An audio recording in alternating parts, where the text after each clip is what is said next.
Welcome to Tell Me Your Story, New Paradigms for a New World. I'm Richard Dugan, your host. We're giving you choices and knowledge of those choices to help make your dreams come true. I will give the preliminaries later. I guess they're no longer preliminaries, are they? And we'll give you all the good information that we normally do at the front end of the program. We're going to dive right into our very special guest here on the program. Very looking forward to this conversation because I can sort of kind of, in a way, relate. I had four sisters. So I've got that aspect of the female aspect with my brother, my father and I, and my mother and four sisters. And we're going to talk about the relationship more so between mothers and daughters, not so much between mothers and sons. Although I'm sure certain lessons are similar. We're going to talk today with our very special guest here on the program who she has written a book. Her name is Diane, and it's Danvers Simmons, if I'm correct. Correct. Mother, Yeah. My Mother Next Door, which raises, of course, some questions we'll get to in just a moment. But thank you so much for joining us here on the program. Well, thank you, Richard. I'm really looking forward to it. I can see a lot of synergy in your program and what I've written. Well, first of all, the title. What in the sandpail is Mother doing next door? Why isn't she living with us? Obviously, the title. Share with us just a bit of the backstory in that regarding this captivating memoir, your life story. And please, I'm not even going to guess your age, but if you're in your 20s or 30s, you've got a lot more to say down the road. Yeah, in fact, save some of it for down the road because there is such a different perspective when you've lived and grown with certain stories that are, really, I use the analogy, they are chapters of your life, literally, which lead to this full story that has so many layers, and so does mine. But to answer the first question, I like to call this a narrative memoir because it is a section, one of the chapters of my life, maybe two of the chapters. And My Mother Next Door is the true story of how a week after my 16th birthday, my then 60-year-old mother, which back in the, 70s, 80s, um, late 70s actually, a woman who was charting her own course announced to me over tea and cookies after a day at school for me that she was leaving the next day. And I was like, oh, mother, you're always threatening to leave. You're always, very dramatic about life and different stories and her own story. Um, and I didn't believe her. Of course, I didn't believe her. I mean, I'm sitting there on the counter having a chat after my week at school.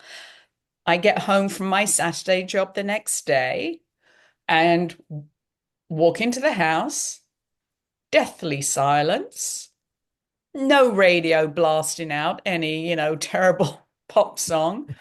Run upstairs, open her wardrobe doors, all of her clothes, all of her shoes, and on her dressing table, all of her face creams gone.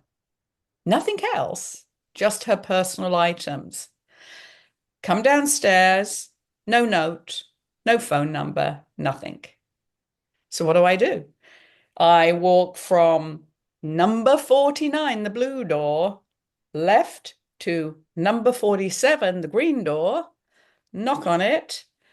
She opens it, and I look at her, I'm like, Mom? And she goes, come in and have a cup of tea. We'll talk about it over a cup of tea. And we did. And the kind of kicker in this story is she'd bought the house a number of years before and was renting it to three hot college guys. So I'm sitting there talking to her and I said, so you're going to live with these three college guys? And she's like, yes. No, I mean, it was to her, everything was perfectly normal. And I said to her, well, what has dad got to say about this? And she said, nothing.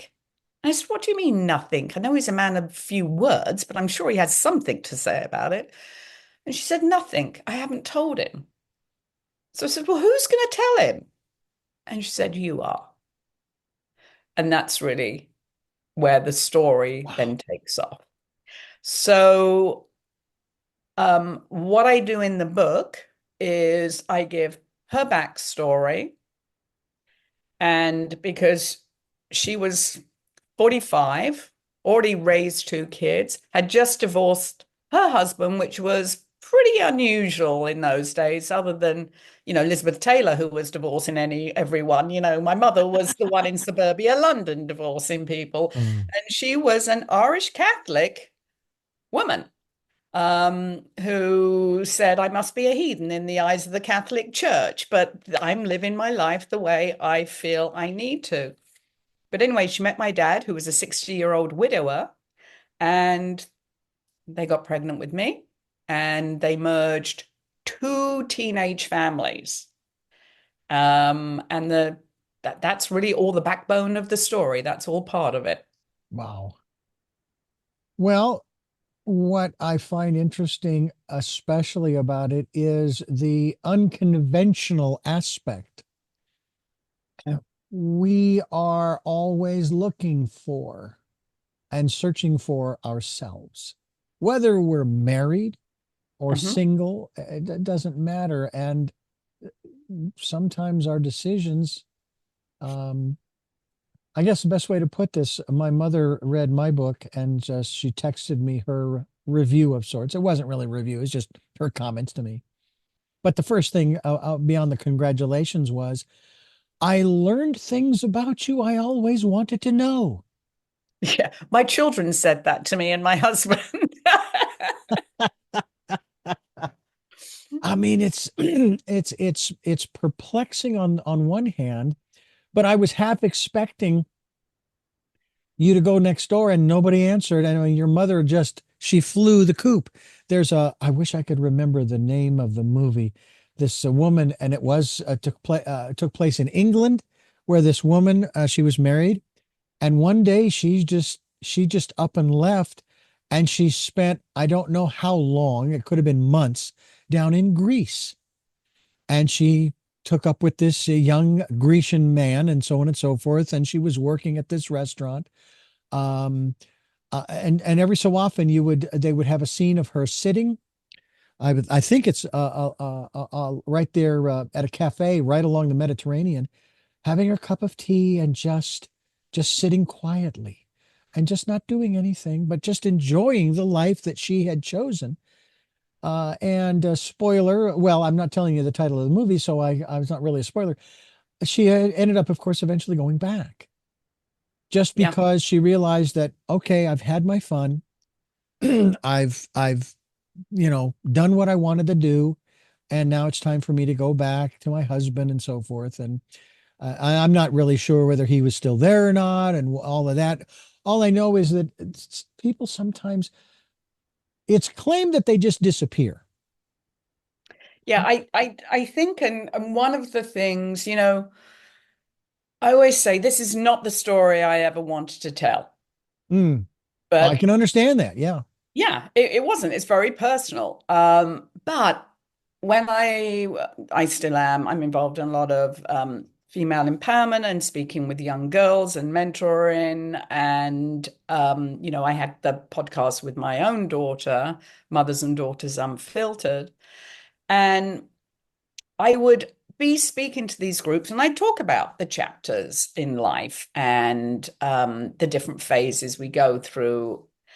And I was at a point and I think, and which is why I think a lot of women can relate to this story and why I wanted to write this, because I wanted people to look at their foundational relationships from a different perspective, from a Mm, different viewpoint.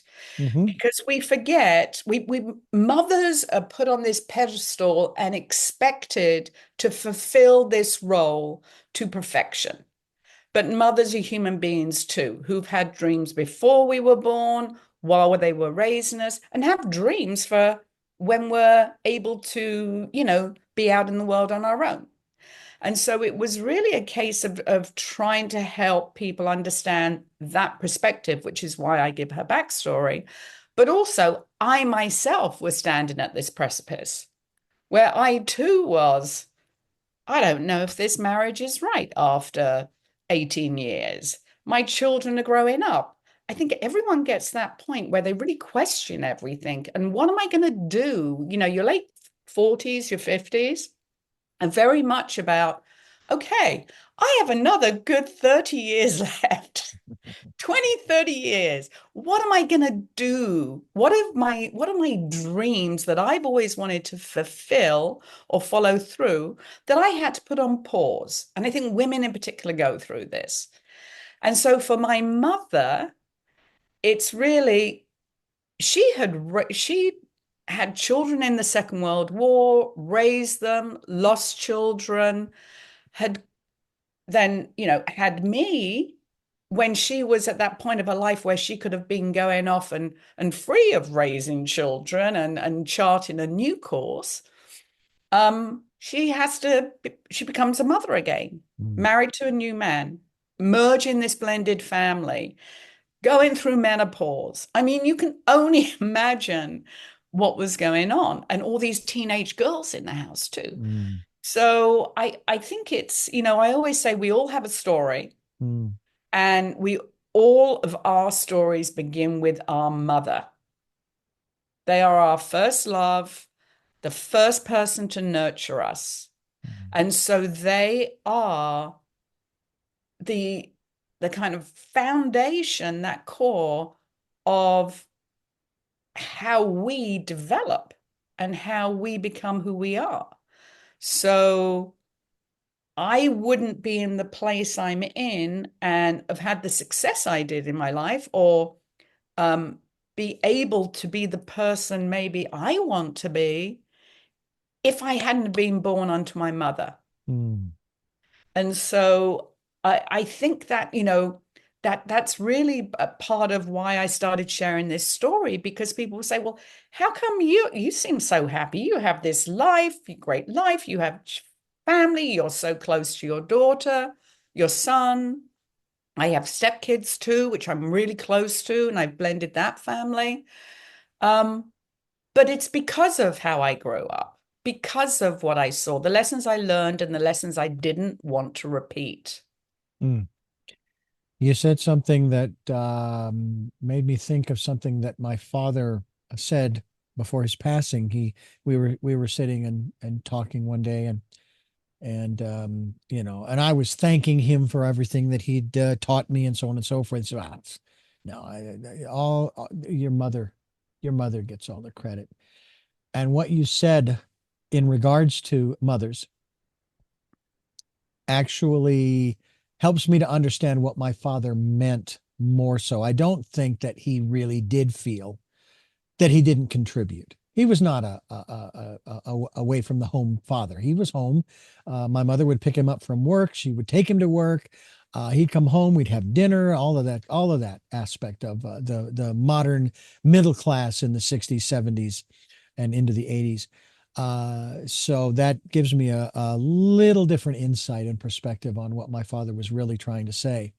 And it makes sense in that respect.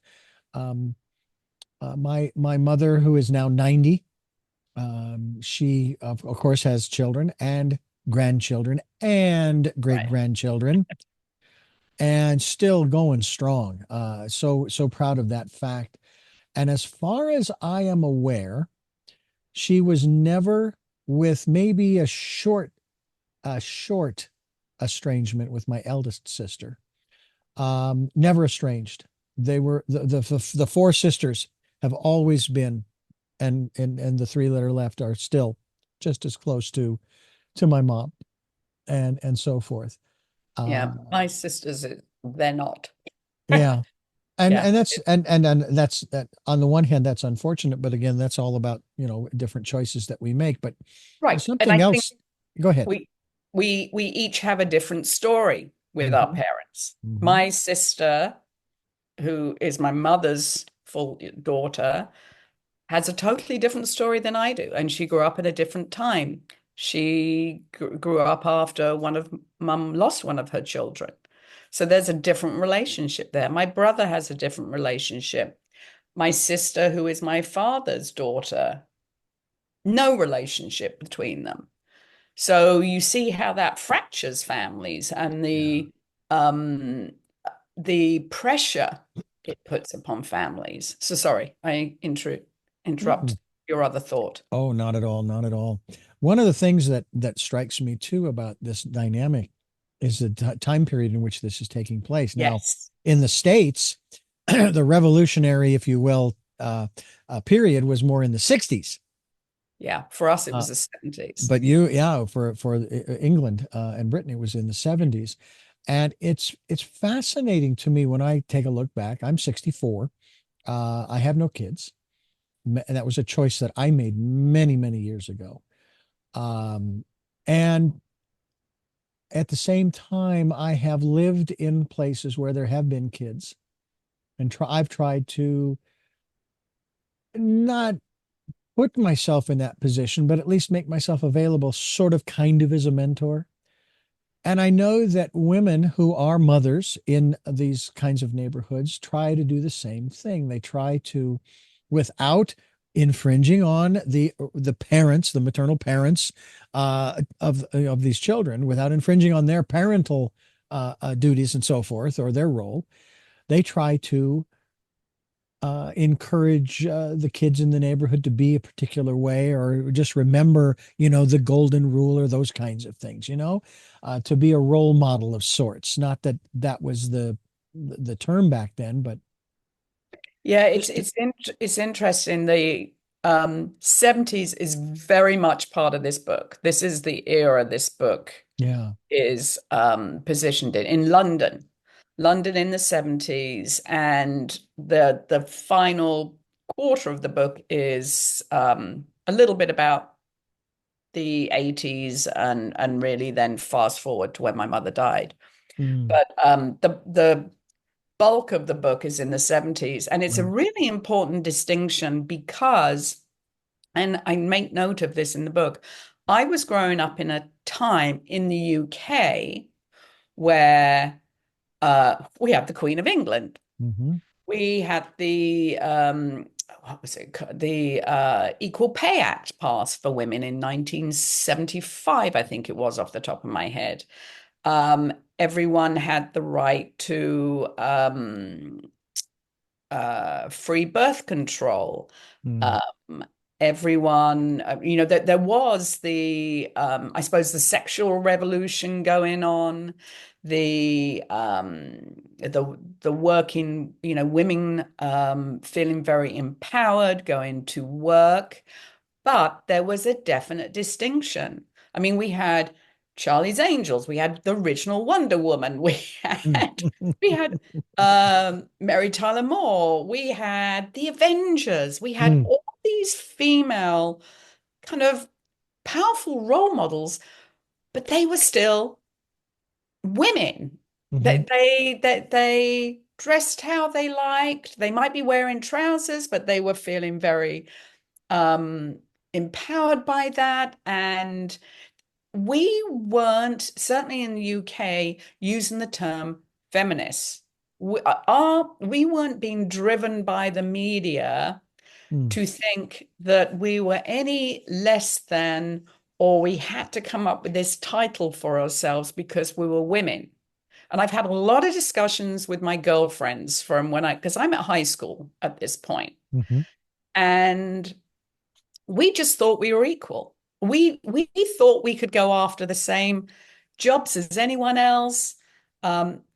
It really was a different time, and it was also a time when we didn't have social media. We didn't have that pressure. yeah. So what was happening to me, I could keep very private. I mean, and I didn't have any counselors helping me, any therapists. I mean, we just didn't have that around us. But, and basically it was like, my mother's favorite term was, you're big and ugly enough to take care of yourself. Go do it. And I'd be like, Ouch. okay. But it was said with the term of endearment. Mm, She could be very cruel, very cruel. But she was also, I talk about her as she was like a Jekyll and Hyde half the time. Maybe she was mm, bipolar. Maybe, you know, there was something. I actually don't think she was bipolar. She was too high functioning for that. But she had severe um, post-traumatic syndrome from the war. But, and this is where, as you write and look behind the curtain, so to speak, and try and understand someone's story, I came out of this. I always had admiration for my mother's spirit and how she kept going, and her belief and positivity about this life we live. Um, and, that you could be and do anything. But I had greater appreciation after writing this book and finding out what she really did go through and how she did raise two children basically on her own because her first husband was never there and she raised them through the war. And then she marries someone who is a traditional man with a business who doesn't want his wife working and everything's, so I I think that's and again, the time period's really important because my mother's witnessing what's going on in the 70s and the women's liberation mhm, movement and seeing our freedom and wanting that freedom for herself. So there's mm. parallels going on there. And then we get Margaret Thatcher at the end of the 70s. So we were in a very different dynamic than here. We're talking with Diane Danvers Simmons, and we're talking about her book, My Mother Next Door. The title itself is rather intriguing. I hope you'll get a copy because you can do that. You can do that by going to the website, which is mothers and daughters unfiltered.com. That's mothers and daughters unfiltered.com. We will be linked to that website as we continue here on Tell Me Your Story. I'm Richard Dugan, your host here on the program. And Diane, I want to thank you so much for, of course, joining us here and talking about your story, your family's story, actually. It's one of those things, too, that I had to be careful in the way in which I worded things in my book because I'm thinking the majority, and I know that not that that was about my family, my sisters and brother and so forth. It was more my present family, my wife and myself, and the impetus was the cancer that she went through in 2001. Mm. And by the way, she's still alive to this day and Good. been free and clear. I hear that. But when you decided to write this about your family, and we've seen the stories on the TV and in the tabloids of how someone will, superstar A writes a story about family, and siblings and parents and relatives are now castigating this person because that never happened and this never happened. And the reality is, when you wrote your memoir, this is about your perceptions.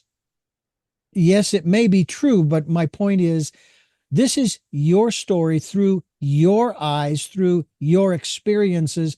And my perspective would be, and nobody can challenge that.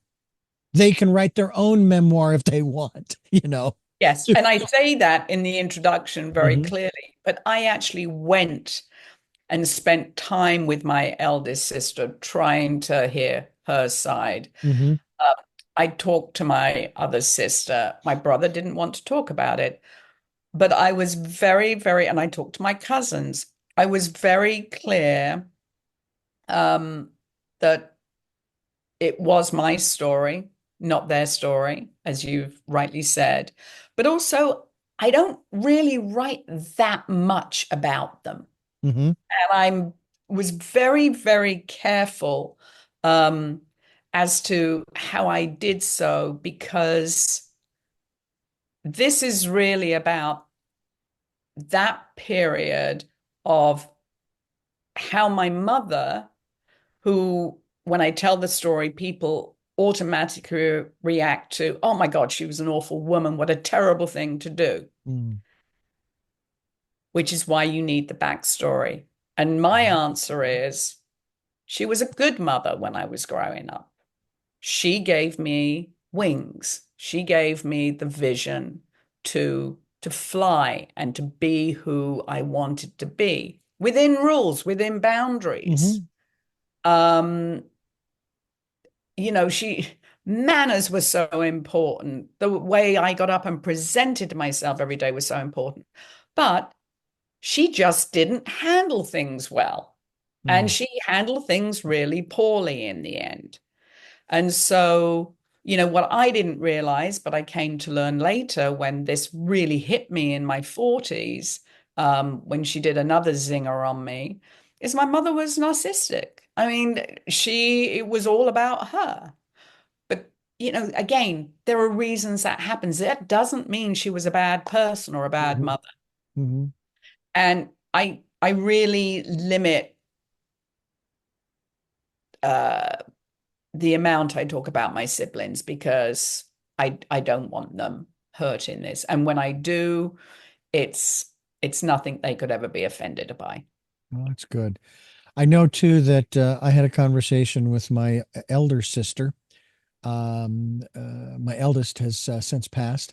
And I was talking about my father and that aspect of his not thinking like he had any influence in our being raised.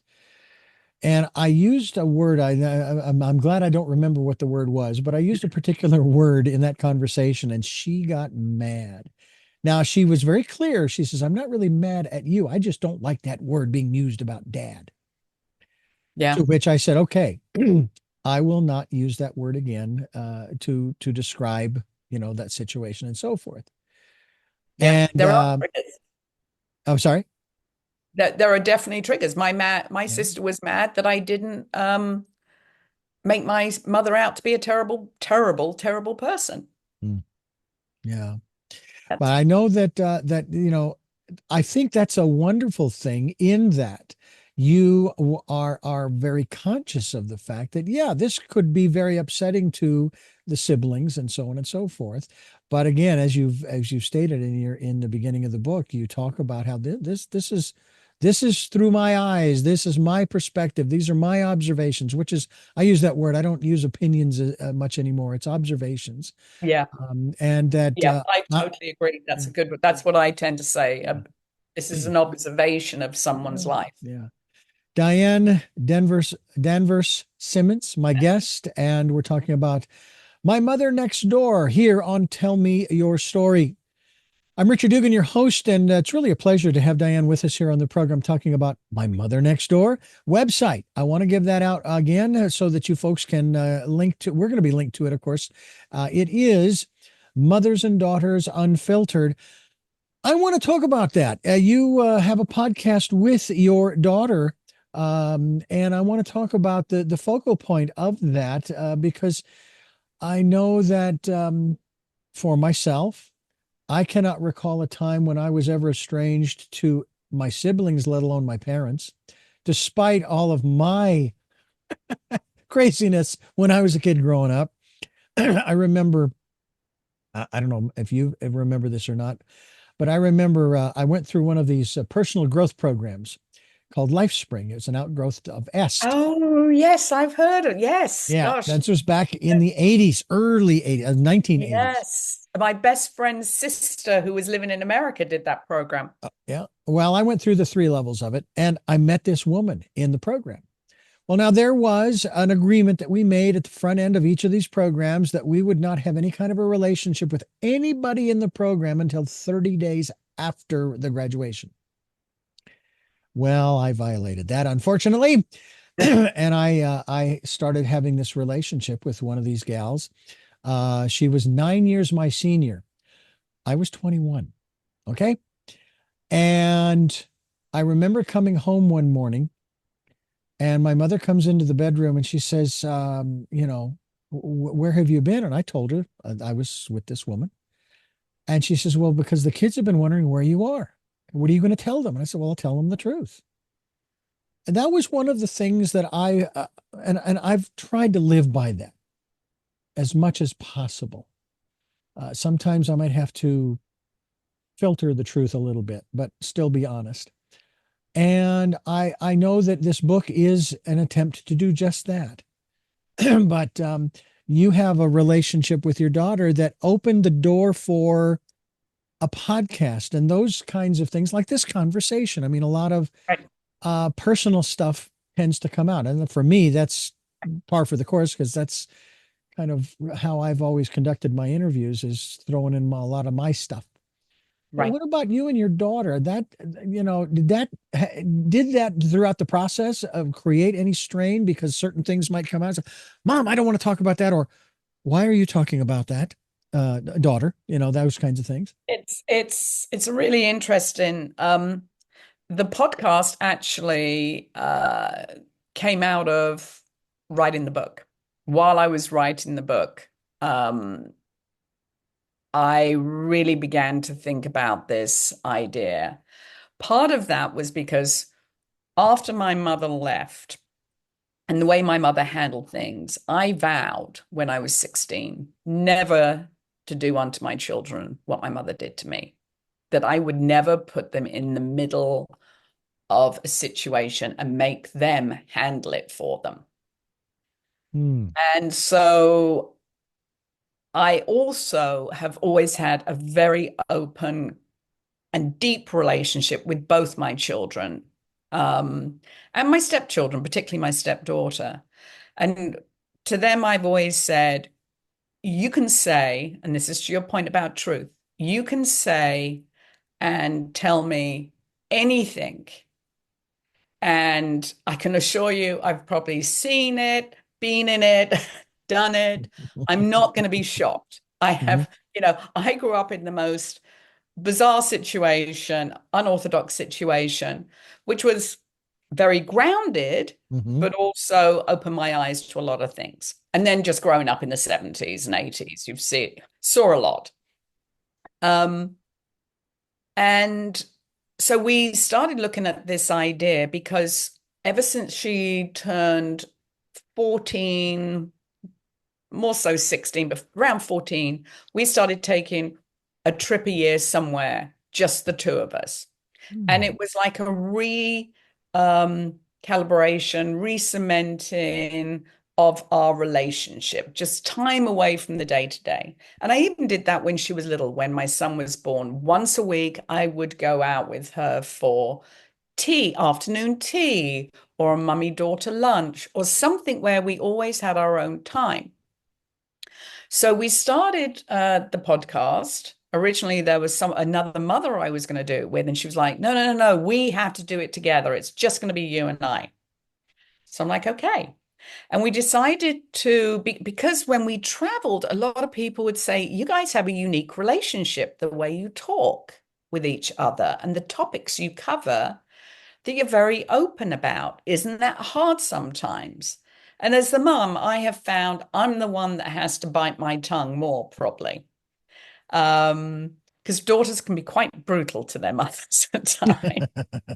But they keep us honest. They keep us honest. Hmm. Um, and so we started this podcast, and actually we just did a workshop based on the book and our podcast down in Rancho La Puerta, which is a wellness retreat about this dynamic of mother-daughter relationships and having these conversations, but the acceptance of each other's differences, different points of views, um, and also the boundaries that you need to create. So we had to really work on that in the podcast. So it started off all very beautifully and wonderfully, and we interviewed a lot of other people, really fascinating topics of coming from my generation, um, and from her generation, and how we can work together Hmm. and understand each other's different perspectives. However, um, in year two, towards the end of year two, she came to me and she said, "Mum, I don't think I can do this anymore." She said, "I need you to be my mother and my friend, not my business partner." And she said, I can begin to see cracks and how we're disagreeing on things. And I don't want that to impact this relationship that we have. Mm, And I had to step back and say, you know, you're right. Our relationship is more important to me than any business venture or the podcast. I have to put my family, I don't have to, I choose. And hmm that's a big difference. I choose to always put my family first. Um, because we have a close-knit family that I cherish more than anything. And I can go off and do my dreams, and I'm an artist, I'm an author. They're my biggest supporters. But this podcast, we put on hold, and it's been on hold for a couple of years, but we have done, as I said, the workshop this year and some other things. Um, but it, it's interesting. You're right. It's because we are so honest with each other, because I wanted to create that space where she had a voice and had a choice within our relationship, which my mother did not give me any choices within our relation, outside of our relationship, she did, hmm but not in our relationship. mm, So I wanted to respect and honor my daughter as a woman who's now 31. She's not a child anymore.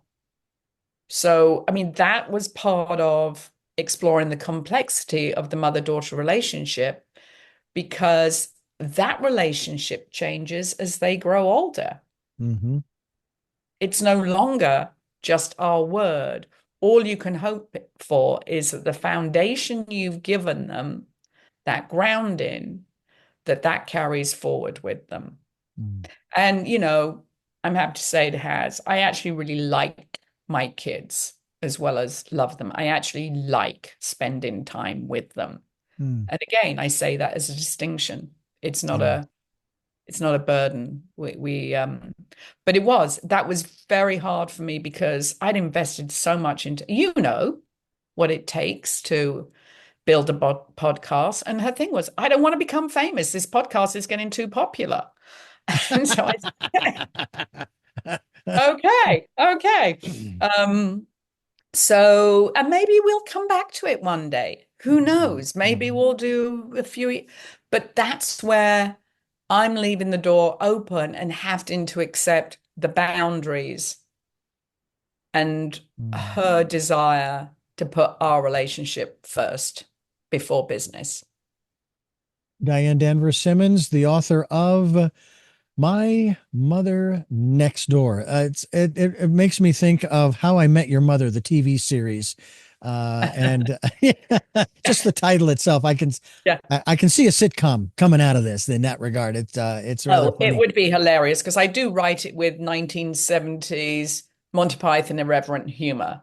Yeah, So you get that feel in the yeah, book because you have to do it. Takes the hard edges off of some very tough yeah. topics. Yeah, I have to tell you that you mentioned Monty Python. Just a sidebar here that I had the great pleasure of meeting John Cleese. He lives here in Oh, Santa Barbara, in the Santa Barbara yeah. area, and he was on a program that I was producing, and we would banter back and forth during the breaks and so forth. To where at the end of the program, we're out in the lobby taking pictures, and the next thing and this guy's tall. I was He amazed at is how tall very this, tall. and all of a sudden I feel these arms coming around from behind and grasping me in this hold. And I have a picture of he and I in that clasp. And he is just the most wonderful, warmest individual that I had ever Very met. smart. Oh, smart and kind and quick-witted. Oh my Oh, heavens. yeah, yeah. I just absolutely loved that meeting with They him. were so clever. They were Yeah. so clever. And talk about observing. I mean, the truth of humor is observing the human story. And What that's was what they that? did. The silly walk department or Oh, something like that? yeah, Oh, the gosh. Ministry of Silly Walks. In Thank you. fact, And I talk about how Monty Python saved me through the era because literally we would do the silly walks all the way home from school. That was that was what we used to do. Yeah. And then the other thing which I will mention as well is in my book, every chapter is a Diana Ross song because I Oh. wanted to be a singer. And Diana Ross was my idol. And so through that very hard time, when I would lock my door and just try and distress from the craziness of the Mm, day, I would play her music and just dance until I was exhausted mm. and sing. Um, Well, for me, interestingly enough, going through high school and the challenges in relationships, especially if one were to have a girlfriend, and oh all that God. came along with that. My solace when I got home and the family had left to do whatever, and I was in the house alone, and I had my dad's stereo there. My solace was in the songs of Barry Manilow. Oh, okay. One of my best friends here, her husband's the lead guitarist for Barry Manilow and Oh has my. been on tour with him for 17 years. He's Oh 17 my. years, still going strong. So I have been to a few Barry Manilow concerts with them. I myself have not. The only concert I've ever been to of one of my favorite artists, John Denver, when he was here in Oh, 1980, when I was in that relationship with that woman, she took me to that concert at the Activity Center there at Arizona State University. I take that back. My first wife took me to a concert with another one of my favorite artists, Dan Fogelberg. And it was mhm. at, of all places, it was in Sun City, a retirement community. And I Oh, wanted to kind of sing along, but apparently there you don't do that. So, but it's just fascinating. And matter of fact, yeah. the thing when you mentioned the guitarist, I'm thinking, oh, Kevin Bacon and the 6 Degrees of Separation. Yeah, I know. I know. It's everywhere, isn't it? It is indeed. Yeah. Diane Danvers Simmons is my guest, and we're talking, of course, as I say, about her book. My Mother Next Door, the website, mothersanddaughtersunfiltered.com. That's mothersanddaughtersunfiltered.com. Will be linked to that website as we continue here on Tell Me Your Story. I'm Richard Dugan, your host, and it is a real pleasure to have you here on the program, Diane. I find this fascinating, and a matter of fact, we started talking about this just a moment ago in terms of music and how important that is. Now, granted, you listened to the music. Did you ever get to a point where you maybe privately you would sing along, but in terms of the importance of, because obviously it was music in your life, obviously to get you through those periods, but just in general, how important has music been in your life over the years? Very. As I mentioned, Diana Ross was one of the key artists. And I actually did want to be a singer, and I did attempt that for a while. I was what's called in England for a summer season a blue coat entertainer, which is, like a holiday camp where people stay and then you Oh. have the performers. And I sang every night or danced or hosted events. Um, Everything from bingo to singing on the stage to, we were the entertainment group, the Blue Mm. Coat. But I realized after a while that I just didn't have the talent to be the type of superstar I wanted to be. Barbara Streisand was another one that was very, A Star is Born was the movie of Oh the yeah. time, if you Mhm. remember, because we're clearly the same age. Um, but music, I think, interestingly, you mention it, music got me through that time. But while I was writing the book, music took me back to that time. And I would play songs, um, listen to the words, and it would bring back those memories and how I got through. And my best friend, who I call Sophie in the book, Mhm. because I gave everyone the choice. Do you Mhm. want your real name used? I mean, my brothers and sisters, I changed their names, except for my sister got very angry that I changed her name and wanted her real name in it. So I actually say, I've put your real name in. My brother, he has a fake name in the book. Um, And both my sisters have their real name. Anyway, Sophie, the best character in the book, wanted to, I mean, she said to me, "Why did I get asked you to change my name?" And I said, "I don't know. There's only good things about you."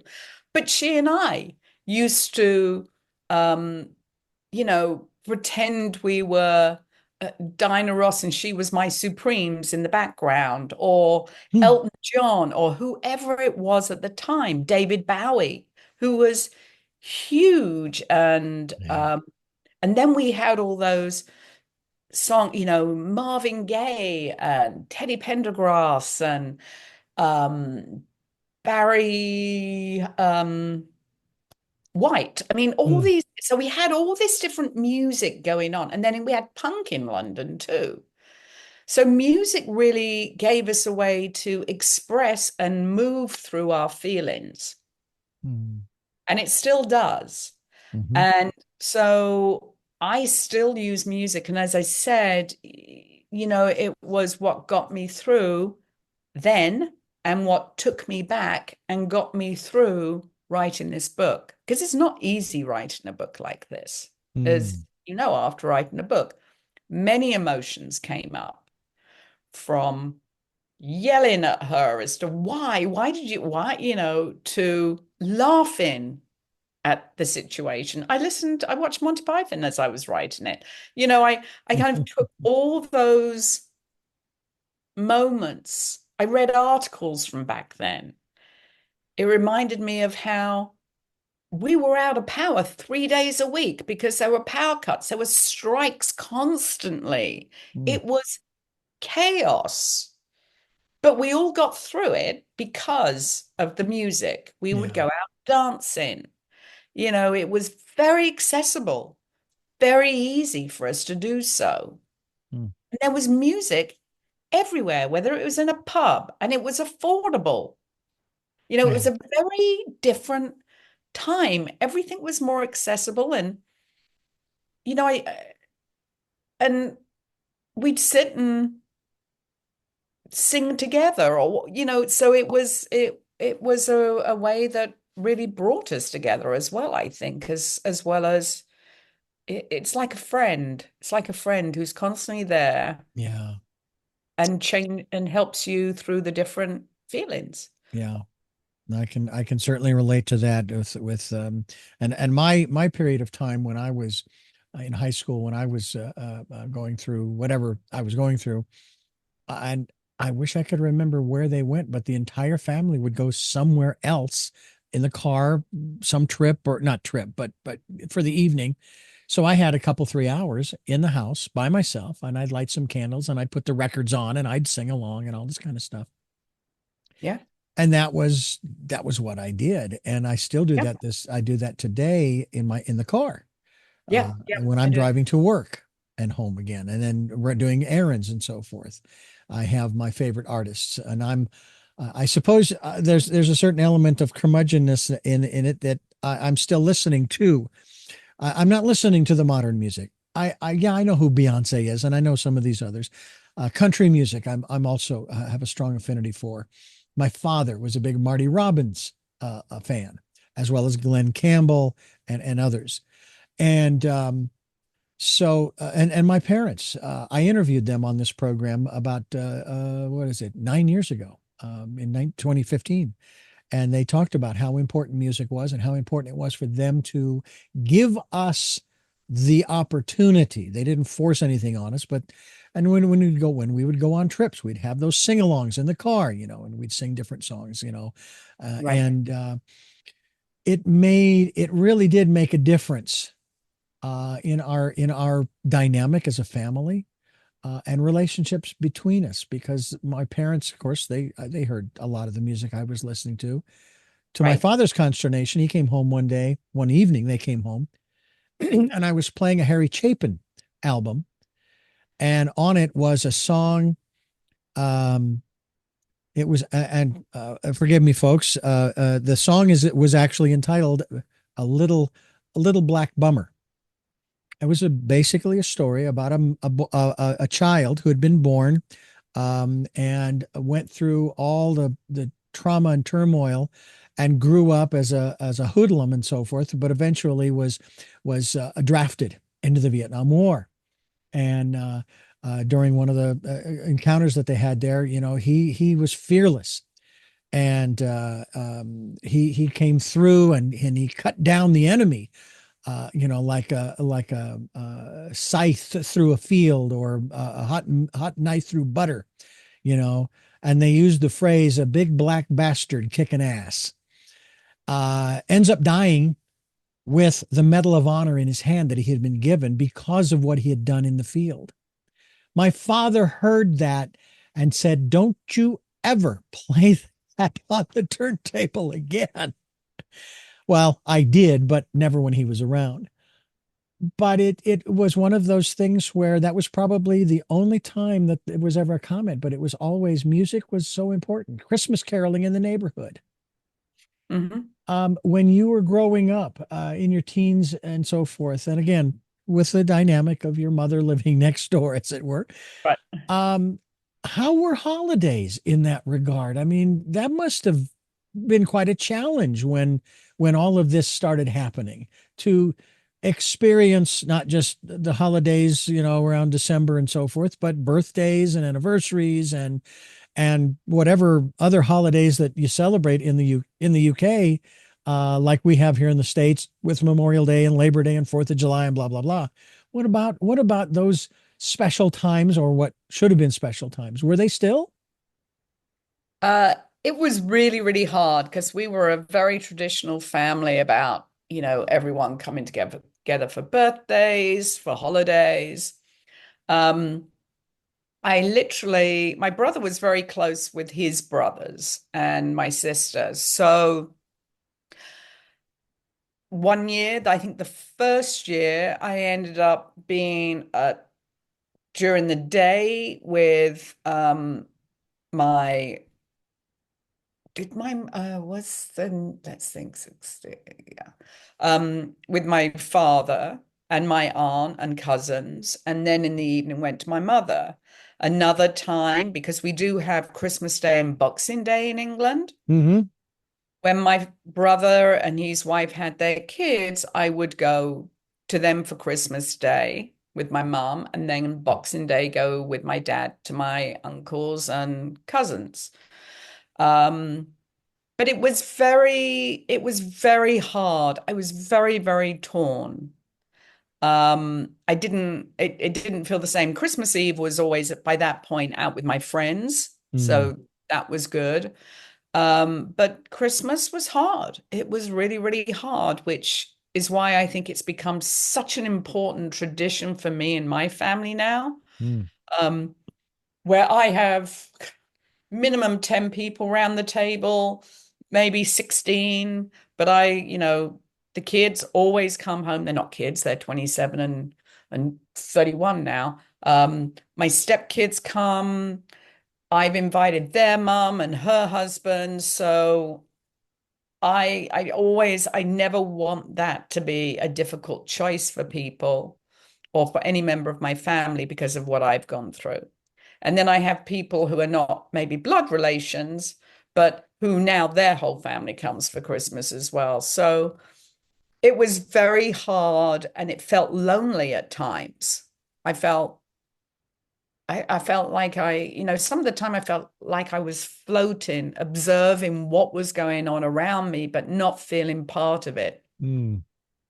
And I think I began to feel better when my brother, quite honestly, had his kids and the kids were part of Christmas. Then it became um, just there was a different warmth about it because they were there. Yeah, So it was hard. yeah. I know that these kinds of celebrations, and especially with the upcoming holidays, here in the States, as well as in England and around the world for that matter, um, uh, you want a certain atmosphere. You want a certain ambiance, I guess, is Yeah. in other words. And you can't always recreate it. I mean, because like you, I can think back to the Christmases that I had, and not to say that we had a Norman Rockwell kind of family. It was close, but not quite there.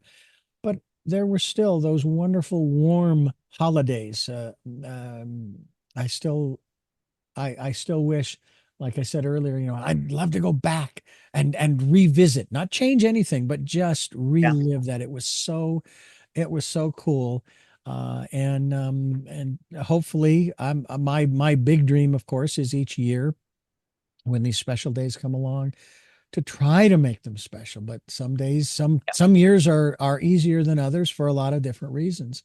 But it's always nice to have family, and I'm sure that with this book, because you were, and this is what I'm gathering from what you've shared with us so far, you were so diligent and careful with the concerns you had over the people that you wrote about in the book, even though it was not much, they were still in there, their siblings, that you took the time to consider them and their feelings and how this might impact them.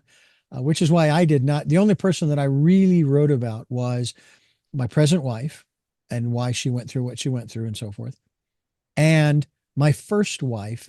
And the only thing I mentioned about that was the fact that she and I bought our very first house in 1993. I did not check with her because it was more, this is what we did because it was my experience, and so forth. And I did not feel that I wasn't being, derogatory or anything of that nature. It was just, this was the experience. Yeah. But when you're starting to bring others into your book, your memoir, what have you, I think that I wish more people were a little more considerate of family and friends and so forth, before they release it. We're talking with Diane Danvers Simmons, and the website, once again, is, of course, mothersanddaughtersunfiltered.com. The book is My Mother Next Door, and we hope that you will go to the website or go to amazon.com. I'm sure it's available there as well Yes. to get a copy. And we hope that you will continue to listen to Tell Me Your Story. I'm Richard Dugan, your host, and we are here with Diane Danvers Simmons. And once again, we'll be linked to the website mothersanddaughtersunfiltered.com and encourage you to go get a copy of My Mother Next Door. I think it'll be a lot of fun, especially if you are, whether you're of our age or not. It'd be kind of cool to remember some of the things that we've talked about, Monty Python Yeah. for one, and a lot of these artists. I'm saddened on one hand by the fact that my three favorite artists have already passed on: Harry and John and Dan. But hey, they left a great legacy behind, and that's really kind of cool. I want to thank you so much for giving us this time and sharing with us your memoir, your personal story, My Mother Next Door, with us. And I hope that you do bring back the podcast for folks to listen to. And I would assume that the podcasts that have been created are still available through Yes. the website. Yes. So, Yes, they're all available. And there's a lot of written articles on there about relationships. And also the book's also on Audible. oh, wonderful. Did you have a narrator? Nope, I did it myself. You record. Oh, wonderful. Then we'll get to hear you read Yeah. your book. Terrific. Yes. Well, I thank you so much for being with us Well, here on the thank you, program. Richard. I Really do have appreciate three final questions I ask all it. of Okay. my guests. But before I ask those questions, I want to thank you for listening to and watching Tell Me Your Story, New Paradigms for a New World, where we're giving you choices and knowledge of those choices to help make your dreams come true. Sundays at 7 a.m. and 7 p.m., Monday mornings at 1 a.m., Wednesdays at 9 a.m., and Monday through Friday from 8 to 9 a.m., streaming live at those times at richarddugan.com, with podcasts on SoundCloud, iTunes, TuneIn Radio, Spotify, Stitcher, Player FM, Blueberry. We're on YouTube where you can watch these conversations. We hope that you will subscribe and click notification. We also remind you that Choices, 5 Steps for Life is now published. It is available through Amazon as well. And we have a hard copy, paperback, and Kindle with Audible to come. And yes, I will be recording it. I just have to sit down and start doing it. We also ask if you can help us out financially. We would be gratefully appreciative. We are gratefully appreciative of those who have helped and those who will help. Thank you, thank you, thank you. We have a PayPal account. It is there for your security as well as ours. And just so you know, we have a link not only to the book and on Amazon, but we also have a link to that PayPal account at richarddugan.com. And finally, we ask that you take time during this, the decade of perfect vision, the 2020s, to go within to that quiet, peaceful, calm, still place and listen to that still small voice. And with that, we go to our three final questions to our very special guest. And the first of those three is, who is Diane Danvers Simmons? Ah, interesting. That's a very deep one. That could take how many episodes do you want me to be on? Um, I, Phew, I am many things. I'm multidimensional. I'm a mother. I'm a traveler. I'm a wife. I am a Reiki master. I am I am a woman of depth, and I don't want that to come out the wrong way, but I'm someone who really likes to connect people and share stories. Hmm. What gets you up in the morning? Life, just really curiosity, um, just this gift we have of being on this planet and all that we can learn and grow from. I truly believe we can learn something new every day, and I'm excited to see what that new thing is going to be, and Hmm. just keep meeting people and connecting with people and my family. Hmm. Oh, and my dog, Al. Cutest Bernedoodle in the world. Absolutely. And finally, what was your best day? Oh, I've had, I can't pick one day. I've had so many wonderful days. So many wonderful days. I can't say it's the day my children, one was born versus the other. Um, I just, I just try and make every day a good day. And I know that sounds corny, but I really do. Well, Diane, again, thank you so much for joining us here on the program. And we look forward to having you back again to continue this conversation. I think it's an important one to have. Thank you very much, Richard. It's been lovely talking to you. And I thank you for Thank you for doing listening. this. Say again. My mother next door. Yes. And we thank you for listening to and watching Tell Me Your Story, New Paradigms for a New World. And until our next broadcast, podcast, videocast, love to Lal. Jeanette, I am still listening. Dad, continue to be happy because I am. Smokey, I'll see you on the other side. And to my dear friend Zorro, aho, aho.